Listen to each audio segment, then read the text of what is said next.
Somehow every decision you ever made in your life led you to click this video. You know, it's crazy to think how one step, one decision, one option could just change the trajectory of your life. Do you remember that time when we didn't have to go to school because of that big scary virus?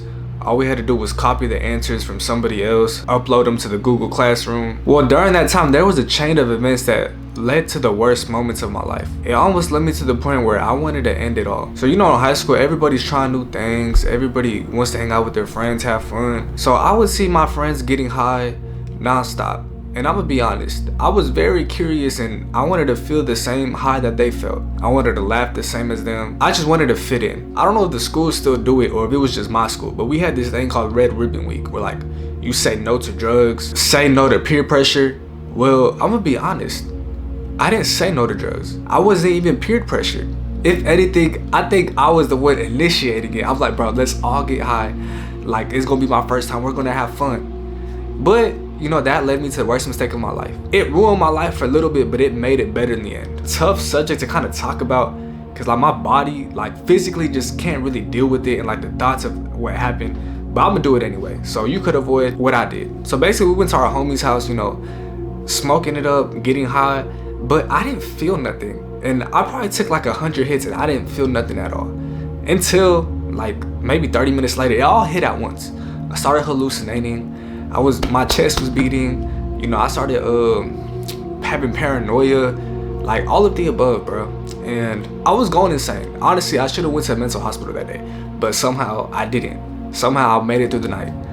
But you know what, I didn't know what was going to happen. It was going to lead me down the road of panic attacks. I was going to have depersonalization. I was going to have anxiety and PTSD from what happened that night. I remember before a basketball game, I was just having the thought of what happened when I got high. I think my body or mental health just couldn't take it no more. My body literally broke down. I started having a panic attack. Like I was huffing and puffing. That day my life changed. All because I was just thinking of something bad that happened to me in the past. You know, so the stress was so bad, I ended up having autoimmune issues. I ended up having thyroid issues. I ended up having kidney issues because I was so stressed. I didn't sleep for a whole 6 months. Because of my depersonalization. You know, if you don't know what depersonalization is, it's when your body just can't deal with whatever happened and now you're in a state of euphoria for not forever, but for a long period of time. It feels like you're not real. It feels like everything's in your face. You're not comprehending your movements. You're not comprehending what's in front of you. You're not comprehending a relationship. You're not comprehending a conversation. Because of your mind is so scared of itself. The craziest dreams. I was having sleep paralysis 24/7. I was always paranoid.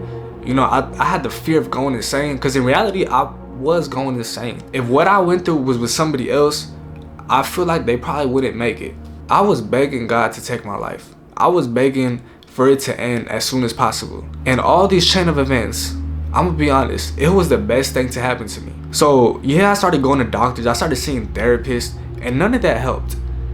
Until I started taking matters into my own hands. I started changing my diet. I started meditating. I started fasting. And next thing you know, my insomnia is going away. My paranoia, my anxiety is disappearing. All because I decided to take matter into my own hands. You know, the reason I bring this up, you know, obviously I want to spread awareness for mental health. You know, not everybody's going to understand like the harsh reality of mental health unless they go through it. You know, and I went through it firsthand. But the real reason I brought it up is because I've been living life to the fullest ever since this has happened to me. So that situation, it made me realize we shouldn't settle for anything. You know, I could have settled for having depersonalization, anxiety, paranoia for the rest of my life. I could have settled for that. But I took matter into my own hands and dealt with it. I really started fasting. I went days without eating. Only water, only teas, only herbs. I changed my diet. I cut out all the junk food. I was going vegan. I was going carnivore. I was doing whatever was going to work for me. And I had to figure it out, how to experiment. So what I'm trying to say is don't settle for what you don't want to settle for. You know, it's kind of crazy to think how your teachers, school, your family, your parents, they kind of expect you to know what you want to do in the future at 16, 17, even 18. I remember my senior night for basketball, we had to write down what we wanted to do in our future. And I'm not gonna lie, I wrote some bullshit. I wrote that I wanted to do criminal law or like, you know, what Law and Order does on TV. And I just did that because I didn't know what I wanted to do. Everybody was writing down what college they were going to. Everybody was writing down what job they were going to get. But in reality, I just wanted to play basketball, but my future in basketball wasn't guaranteed. So I had to write down, you know, a believable story so I didn't look stupid. Now look at me. I'm not doing nothing in school. I'm not doing nothing in Law and Order. I'm working for other companies for their content. So when my coach read out my speech that I wanted to be a Law and Order detective or whatever it was, I was just looking around like, this is bullshit. I just wanted to hoop, and I'm gonna keep working to go hoop. So usually at this time, everybody already knows what college they're going to, and I'm gonna be honest, I didn't know what was next for me. And I still ended up going to college to play basketball because I didn't settle for what everybody else wanted to do. I settled for what I wanted to do, what I wanted to achieve. But yeah, I'm gonna be honest, a couple years later, you know, things happened. You know, basketball wasn't really working out. I had to handle some things, so I ended up quitting basketball and I got a regular job. Matter of fact, I got 2 regular jobs.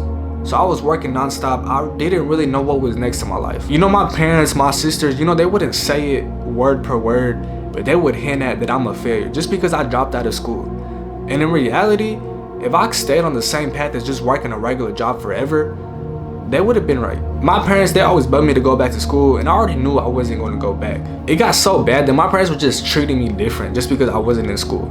You know, I understand my parents worked hard for me to get an education because they didn't have an education, but in reality, I don't have an education. I was the one cheating. I was the one giving answers to other people. I was the one taking a picture, sending it to my friends because honestly, school was bullshit to me. I was never paying attention. I was always asleep. I always had my headphones in. You know, I just didn't care enough for school.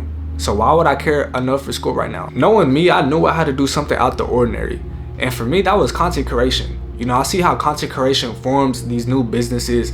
I see how content creation is the building blocks for all these businesses.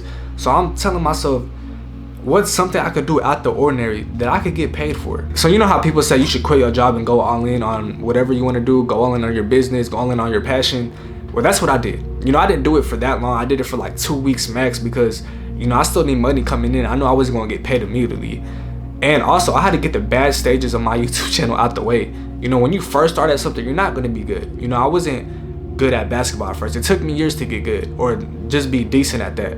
So how long was it going to take me to get good at content creation? You know, only time will tell. You know, those 2 weeks, I was just dropping random YouTube videos. I was posting on my Instagram story. I was posting links. I was sending it to people. And guess what? I was losing followers. All the beautiful girls were unfollowing me. All the homeboys that I thought was homeboys was unfollowing me.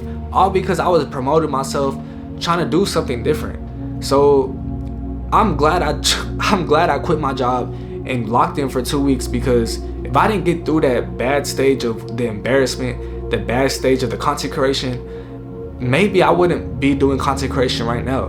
Because I get it. I understand why a lot of people, they don't really want to do anything out the ordinary. They'd rather just work that job, waste their 20s forever because nobody believes in themselves. And I get it, because sometimes I'm not confident when it comes to content creation. Sometimes I hope that girl don't see that I'm doing YouTube, because I still feel that embarrassment sometimes. But I know what comes with content creation. You're gonna look goofy.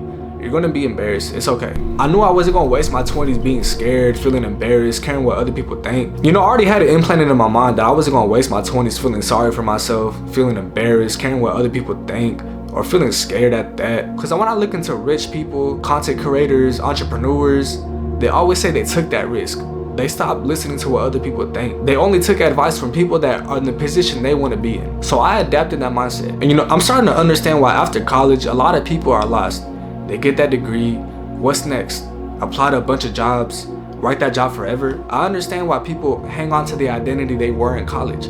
All they were doing was partying. All they were doing was talking to a bunch of girls. So what is next after that? All they knew was wasting time. And you know, I get it. It's fun. You're supposed to have fun in college. I get it. But for some people, that's all they went to college for. They didn't go for the education. They didn't go for the degree. They went for girls. They went for parties. They just went to have fun. And I get it. Sometimes I wish I'm having fun, but I know I can't waste my 20s right now. I'm in my prime. Let me work as hard as I can. Another way that we are wasting our 20s is trying to be perfect, trying to not make mistakes. Making mistakes in your 20s, then your 30s, 40s, and 50s is totally different. You know, when you make a mistake in your 20s, you have time to bounce back. But when you're in your 30s, 40s, you know, it's kind of like, I shouldn't have done that. I shouldn't have made that mistake, because you're old, you have priorities. You know, when you're 20, you're still a kid. You're still a kid, you're still young, even though I don't think that way. But in reality, we still had that young mindset. So it's better to make so many mistakes in your 20s. It's better to try new things instead of trying new things in your 30s and 40s. You know, it's never too late to start, but you know, it gets to a certain point where like, I should have done this a long time ago. So stop wasting your 20s trying to be perfect and not make mistakes, because that's what your 20s are for. I reclaim my 20s because I refuse to live a life like everybody else. I don't want to dress up in the same uniform, go to the same job, sit in the same traffic, go through the same problems every day, because I didn't want to take a risk, because I was too scared, because I was too embarrassed to not waste time in my 20s. I don't want to waste my time going to school, getting a degree I don't want, getting a job I will hate, listening to a boss that doesn't like me, talking to coworkers where I had to fake smile, fake greet them every day.